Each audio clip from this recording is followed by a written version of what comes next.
Hello everyone, welcome back. In today's video, we are exploring an important concept in operating system, threads and their management. So, what is a thread and how can we manage them? In today's video, we will understand what threads are and why they are important, types of threads that are user versus kernel threads. Then, we will learn about how threads are managed in an operating system.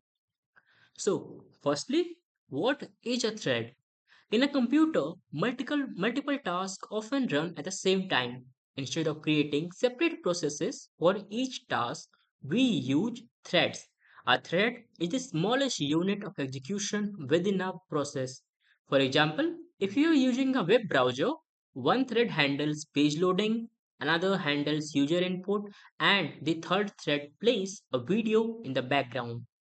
So instead of creating a new process for each task, the browser creates multiple threads within the same process. So in the web example, all three are in the same process. That the page loading, input, and the video in the background is combined in a thread.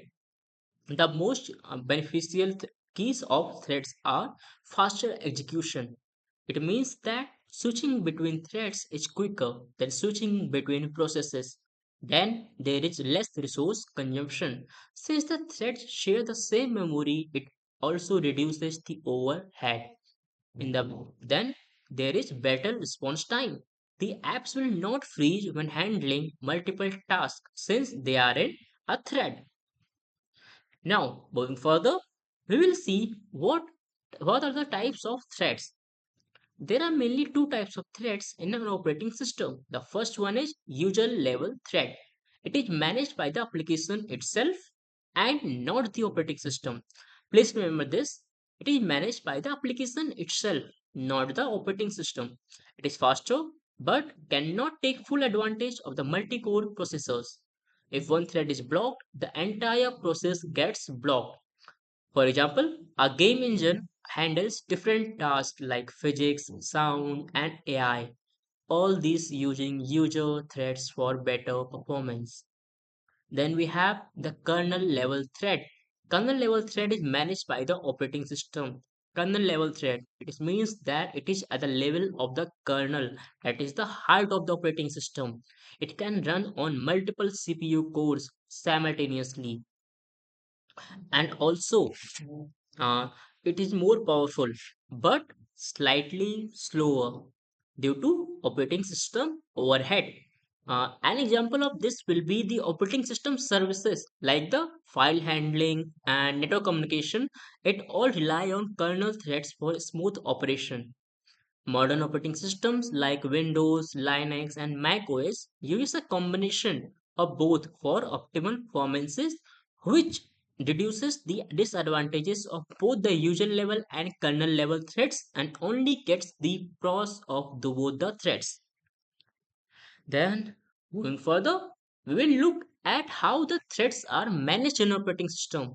The OS manages threads using a thread control block, that is TCB, just like how the process have a PCB, the PCB that we studied in the previous lecture.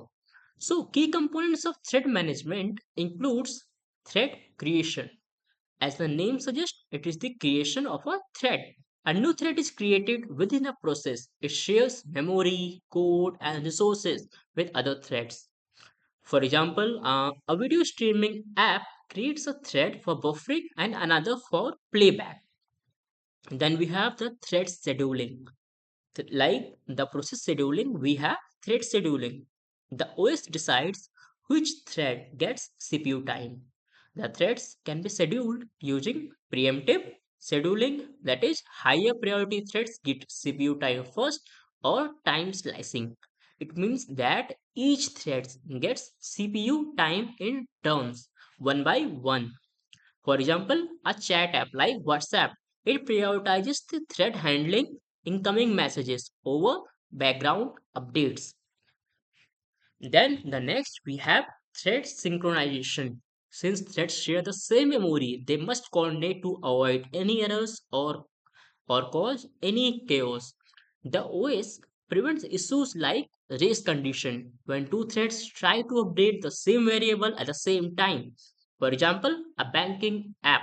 It ensures that the two transactions do not modify the same account balance at once.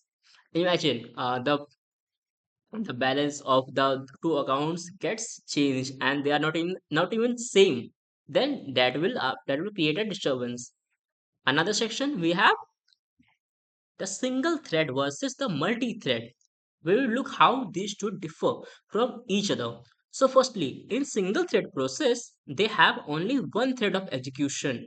It means that if that thread is blocked, the entire process stops. There is no backup plan for that. So for example, a simple text editor that can only handle one task at a time. If there are multiple tasks to handle, it will definitely gets blocked and that process will stop. Then we have the multi-thread process. It have multiple threads running in parallelly, one. It improves performance and responsiveness. For example, a web browser where different threads handle page rendering, user input, and media playback. Think of single threading as one person doing all the tasks, while multi threading is like a team dividing the work. So, of course, multi thread is better in reality also, and it gets the optimized performance for each task. So far we have learned about the threads that are smaller execution units within a process. Then we learned about user level threads and kernel level threads. The user level threads that are at the application level, and then the kernel level threads that are at the operating system level. After that, we learned about thread management involves creation, scheduling, and synchronization. Also, multi-threading improves the performance and efficiency in modern systems. So, in all conclusions, threads make modern applications fast and efficient. So, if you enjoyed this video, hit like, subscribe, and drop a comment below if you have any questions. See you in the next one. Thank you.